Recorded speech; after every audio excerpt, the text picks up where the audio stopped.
Hello எல்லோரும் எப்படி இருக்கீங்க? ரொம்ப நாள் கழிச்சு ஒரு லாங் வீடியோ போடுறேன். லாங்னா ரொம்ப பெருசெல்லாம் இல்லை, ஜஸ்ட் ஒரு 10 மினிட்ஸ் தான் இருக்கும். இந்த வீடியோவில் வந்துட்டு நான் ஆஃபீஸ் போகிற அன்னைக்கு என்ன பண்ணுறேன், மார்னிங் என்னோடய ரொட்டீன் எப்படி இருக்கும் அப்படிங்கிறத போடுறேன். அண்ட் ஆல்சோ நான் வந்துட்டு ஒரு ரெசிபி ஷேர் பண்ணுறேன்னு சொல்லியிருந்தேன். அந்த கொங்கு ஸ்டைல் செலவாட்டின குழம்பு, அதுவும் இந்த வீடியோவில் ஷேர் பண்ணியிருக்கேன் பாருங்கள். இன்றைக்கி வந்துட்டு கோஸ் பொரியலும் மொச்சப்பருப்பு குழம்பும் தான் பண்ண போகிறேன்.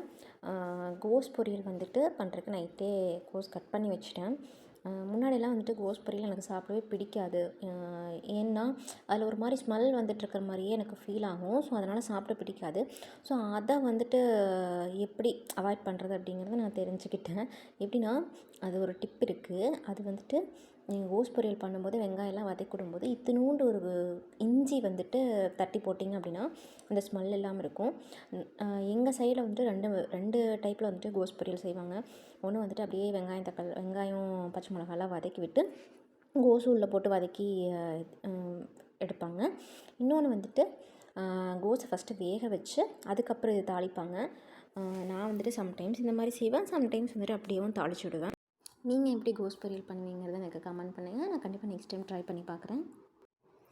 நான் ஆஃபீஸ் போகிற அன்றைக்கு வந்துட்டு மார்னிங்கே குக்கிங்கெல்லாம் முடிச்சுட்டு போயிடுவேன். குக்கிங் மட்டும் தான் பண்ண முடியும், மற்ற க்ளீனிங் இதெல்லாம் எதுவும் பண்ண முடியாது. நான் 7:30க்கெலாம் வந்துட்டு பஸ்ஸில் கிளம்பணும். 2 பஸ் சேஞ்ச் ஆகி போகணுங்கிறதுனால சீக்கிரமாக கிளம்பிடுவேன். மற்ற எதுவும் பண்ண முடியாது, குக்கிங் மட்டும் முடிச்சிடுவேன். ஸோ மீதி இருக்கிற ஒர்க்கெல்லாம் ஏதாவது துணி மடிக்கிறது இருக்குது, இல்லை வந்துட்டு பாத்திரம் வாஷ் பண்ணோம் அப்படின்னா ஹஸ்பண்ட் பார்த்துப்பாங்க. இதர் வந்துட்டு நான் ஆஃபீஸ் போகிற அன்றைக்கு ஹஸ்பண்ட் பேபியை பார்த்துப்பாங்க, இல்லைனா அம்மா வருவாங்க. 2 பேத்தில் யாரோ ஒருத்தர் பார்த்துப்பாங்க. ஹஸ்பண்ட் பிஸியாக இருக்குது, அவங்களுக்கு இந்த வீக் ஒர்க்கு ஜாஸ்தி இருக்குது அப்படின்னா அவங்க ஆஃபீஸ் போயிடுவாங்க, அம்மா வருவாங்க. அதுக்கு பதிலாக இந்த மாதிரி தான் மாற்றி மாற்றி பார்த்துட்ருக்கோம். மெட்டர்னிட்டி லீவ் முடிஞ்சு ஆஃபீஸ் போகணும். ஈவன் தோ அது ஒர்க் ஃப்ரம் ஹோம் ஆகட்டும், ரிட்டன் டு ஆஃபீஸ் ஆகட்டும், எதுவாக இருந்தாலும் எல்லா அம்மாக்களுமே வந்துட்டு ஒரு கன்ஃபியூஸ்ட் ஸ்டேட் வந்துட்டு கோ த்ரூ பண்ணுவாங்க. நான் அந்த ஜாப்பை கண்டினியூ பண்ணணுமா, இல்லை வீட்டில் இருக்கணுமா, ரிசைன் பண்ணணுமா, பேபி கூட இருக்கணுமான்னு எல்லாத்துக்கும் இந்த தாட் வரும். எனக்கும் வந்திருக்கு. அந்த ஸ்டேஜில் தான் நானும் க்ராஸ் பண்ணி வந்திருக்கேன். ஒரு சில டைமில் எனக்கு சப்போர்ட்டோடு நான் பேபியை பார்த்துக்கிற மாதிரி இருந்துச்சு. இப்போ வந்துட்டு ஆஃபீஸும் போயிட்டுருக்கேன். எனிவே ஒன்ஸ் தான் போகிறேன், ஸ்டில் ஆஃபீஸ் போகிறேன், பேபி பார்த்துக்கிறேன், தனியாக வீட்டையும் மேனேஜ் பண்ணிக்கிறேன். நிறையா பாசிட்டிவ் நெகட்டிவ்ஸ் இருக்குது. தெர் ஆர் சம் டேஸ் நம்ம வந்துட்டு ரொம்ப லோவாக ஃபீல் பண்ணுவோம்.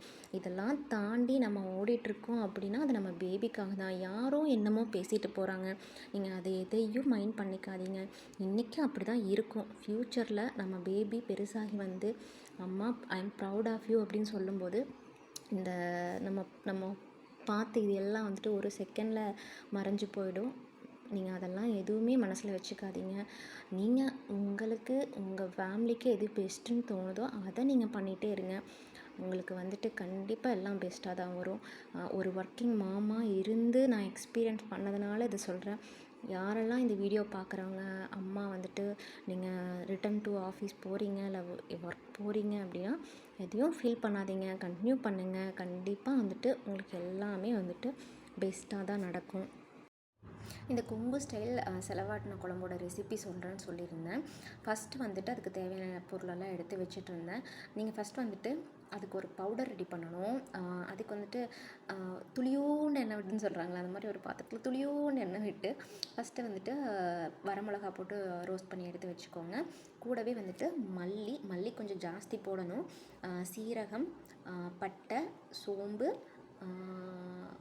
மிளகு, இந்த ஐட்டம் போட்டு ட்ரை ரோஸ்ட் பண்ணி நல்லா எடுத்து வச்சுக்கோங்க. ட்ரை ரோஸ்ட்டில் லைட்டாக ஆயில் விட்டு ரோஸ்ட் பண்ணி எடுத்து வைக்கிறோம். இதை வந்துட்டு ஃபஸ்ட்டு பவுட்ரு பண்ண போகிறோம். ஸோ இது பவுடருக்கான சைடு ஓவர். அடுத்து வந்துட்டு நம்ம வந்துட்டு வெங்காயம்லாம் போட்டு ஒரு இது ரெடி பண்ண போகிறோம், மிக்ஸு. அதுக்கு வந்துட்டு வெங்காயம் நிறையா தேவைப்படும். இந்த சிக்கனுக்கு எப்படி நிறையா வெங்காயம் போடுறோம் அதே மாதிரி இதுக்கும் நிறையா வெங்காயம் போடுற மாதிரி இருக்கும். ஸோ நீங்கள் முன்னாடி நாளே மார்னிங் பண்ணுறீங்க அப்படின்னா முன்னாடி நாளே வந்துட்டு வெங்காயம் கொஞ்சம் உரித்து வச்சுக்கோங்க.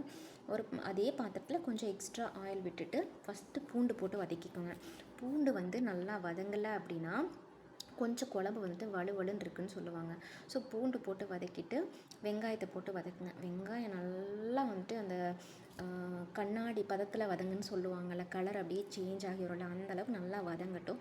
வதங்கினதுக்கப்புறம் அதில் கொஞ்சோண்டு மஞ்சத்தூள் ஆட் பண்ணி நல்லா வதக்கிட்டு ஒரு தக்காளியும் ஆட் பண்ணி வதக்கிக்கோங்க. தக்காளியும் நல்லா அந்த தோல் வந்து சுருங்கி வர அளவுக்கு வதங்கினதுக்கப்புறம் கடைசியாக ஆஃப் பண்ணுறதுக்கு முன்னாடி தேங்காய் வந்துட்டு ரொம்ப தேங்காய் போட்டால் வந்துட்டு ஒரு மாதிரி தேங்காய் அது ஓவர் டாமினேட் ஆகி குழம்பு டேஸ்ட்டே சேஞ்ச் பண்ணி விட்டுடும். அதனால் ஓரளவுக்கு கம்மியான அளவு தேங்காய், மீனுங்கிற அளவுக்கு கம்மியான அளவு தேங்காய் போட்டால் போதும். தேங்காய் போட்டுட்டு அந்த சூட்லேயே பரட்டி விட்டுருங்க. ஏன்னா நீங்கள் வந்துட்டு அந்த ஆஃப் பண்ணதுக்கப்புறம் மறுபடி தேங்காய் போடுறீங்கன்னா அப்படின்னா ஃபுல் டே இந்த குழம்பு வச்சுக்கலாம். சீக்கிரம் கெட்டு போக சான்ஸ் இருக்குது. ஸோ அந்த சூட்டோடையே வந்துட்டு போட்டு பரட்டி அந்த தேங்காய் போட்டு ஒரு 2 நிமிஷத்தில் வந்துட்டு அடுப்பை ஆஃப் பண்ணிவிடுங்க. அதுக்கப்புறம் இதுவும் வந்துட்டு நல்லா ஆறட்டும். ஆக்சுவலி இந்த குழம்பு எங்கள் ஊர் சைடில் வந்துட்டு நல்லா ஃபேமஸ்ஸு. அதாவது திருப்பூர், இந்த கோயம்புத்தூர் சைடில் வந்துட்டு புரட்டாசி மாதம் அப்படின்னா நான்வெஜ் செய்ய மாட்டாங்க. ஒரு சிலர் மார்கழி மாதத்தில் செய்ய மாட்டாங்க. ஒரு சிலர் வந்து இந்த சண்டே ஏதாவது கோயிலுக்கு போகிறாங்க, வேறு ஏதாவது ரீசன் இருக்குது அப்படின்னா நான்வெஜ் செய்ய மாட்டாங்க. அந்த டைமில் வந்துட்டு இந்த குழம்பை வச்சு விட்டுருவாங்க. இந்த குழம்பை வச்சிட்டோம்னா மார்னிங் இட்லிக்கு வச்சுக்கலாம், மதிய சாப்பாட்டுக்கு வச்சுக்கலாம், நைட்டு தோசைக்கும் வச்சுக்கலாம். கொஞ்சம் திக்காக வச்சா சப்பாத்திக்கும் நல்லாயிருக்கும். உள்ளே போடுற ஐட்டம் மட்டும் மாற்றி அதுக்கேற்ற மாதிரி நம்ம பேரை மாற்றிட்டு போயிட்டே இருக்கலாம். உள்ளே வந்துட்டு நம்ம சுண்டல் போட்டு வைக்கலாம், கத்திரிக்காய் நல்லா வதக்கி போட்டு வைக்கலாம், அப்புறம் வந்துட்டு உருளைக்கிழங்கு போடலாம், அப்புறம் காலிஃப்ளவர் இதெல்லாம் போடலாம். நம்ம உள்ளே என்ன சோயா கூட போடலாம். அந்த சோயா குட்டி குட்டி சோயா இருக்குல்ல, அதுவும் போடலாம். நம்ம என்ன உள்ளே போடுறோமோ, இல்லை எல்லா காயும் இருக்குன்னா நீங்கள் எல்லாத்தையும் மிக்ஸ்டாக கூட போடலாம். என்ன போடுறோமோ அதுக்கேற்ற மாதிரி பேரை வந்துட்டு மாற்றிட்டு போயிட்டே இருக்கலாம். இந்த சோம்பேறி சிக்கன் சொல்லிட்டு இப்போ ஃபேமஸ் ஆகிட்டு இருக்குல்ல, அந்த மாதிரி இது வந்துட்டு சோம்பேறி குழம்புன்னு கூட பேர் வச்சுக்கலாம். பிகாஸ் இது வந்துட்டு செய்கிற ப்ராசஸ் மேபி கொஞ்சம் டைம் எடுக்கும். இந்த வெங்காயம்லாம் உரிக்கிறதுனால அது முன்னாடி நாளே ப்ரிப்பேர் பண்ணி வச்சிட்டிங்க அப்படின்னா டக்குன்னு செஞ்சிடலாம். அண்ட் வந்துட்டு ஃபுல் டேவும் இதை வச்சுக்கலாம், 3 வேளையும் ஓட்டிடலாம். அதனால் வந்துட்டு இதுக்கு பேரை நம்ம சோம்பேறி குழம்புன்னு கூட வச்சுக்கலாம், ஒன்றும் பிரச்சனை இல்லை. நம்ம வைக்கிறது தான் பேர், டேஸ்ட் நல்லா இருந்தால் சரி. ஸோ இதுக்கு வந்துட்டு அந்த பவுடரை ஃபஸ்ட்டு நான் அரைச்சி வச்சுட்டேன். பவுடரை தனியாக அரைச்சிட்டேன், பிகாஸ் நல்லா பவுடர் வந்துட்டு அரைக்கணுங்கிறதுக்காக. அதுக்கப்புறம் அந்த வெங்காயத்தை கூட போட்டு மிக்ஸ் பண்ணி அரைச்சாச்சு. இப்போ வந்துட்டு ஒரு சட்டியில் எண்ணெய் விட்டு, ஒரு சிலர் வந்துட்டு ஜஸ்ட் எண்ணெய் விட்டு கடுகு, கருவேப்பிலை, வரமிளகா மட்டும் போட்டு அந்த கிரேவி விட்டு கொதிக்க விடுவாங்க. நான் வந்துட்டு கடுகு, கருவேப்பிலை, வெங்காயம், சின்ன வெங்காயம் கொஞ்சம் போட்டுக்கிட்டேன். இந்த ஸ்டேஜில் வந்துட்டு நீங்கள் ஏதாவது வெஜிடபிள்ஸ் போடுறீங்க அப்படின்னா, காலிஃப்ளவரு, உருளைக்கிழங்கு அந்த மாதிரி போடுறீங்க அப்படின்னா அதை ஃபஸ்ட்டு போட்டு வதக்கிட்டு அதுக்கப்புறம் வந்துட்டு இந்த அரைச்சி வச்ச கிரேவியை ஊற்றுங்க. நான் சுண்டல் தான் இன்றைக்கி போகிறேன், அதனால் ஃபஸ்ட்டு அந்த கிரேவியை ஊற்றி அதுக்கேற்ற மாதிரி தண்ணி ஆட் பண்ணி மஞ்சத்தூள் ஆட் பண்ணி நல்லா மிக்ஸ் பண்ணிட்டேன். அது ஒரு கொதி வரும்போது சுண்டலை ஆட் பண்ணிவிட்டு நல்லா அது கொதித்து நல்லாவே தண்ணி ஆட் பண்ணிக்கலாம். ஏன்னா தண்ணி ஆட் இருந்தால் தான் இது நல்லாயிருக்கும். ஸோ நல்லா ஆட் பண்ணி க்ளோஸ் பண்ணி வச்சுடுங்க. நல்லா அது வந்துட்டு கொதித்து குழம்பு திக்காகி அந்த எண்ணெயெல்லாம் மேலே மிதந்து வரும். சூப்பராக இருக்கும். கண்டிப்பாக ட்ரை பண்ண பாருங்கள். பார்த்துட்டு எனக்கு கமெண்ட் பண்ணுங்கள் எப்படி இருக்குது அப்படின்னு சொல்லிவிட்டு.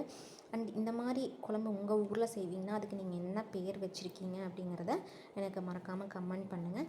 தேங்க்ஸ் ஃபார் வாட்சிங்.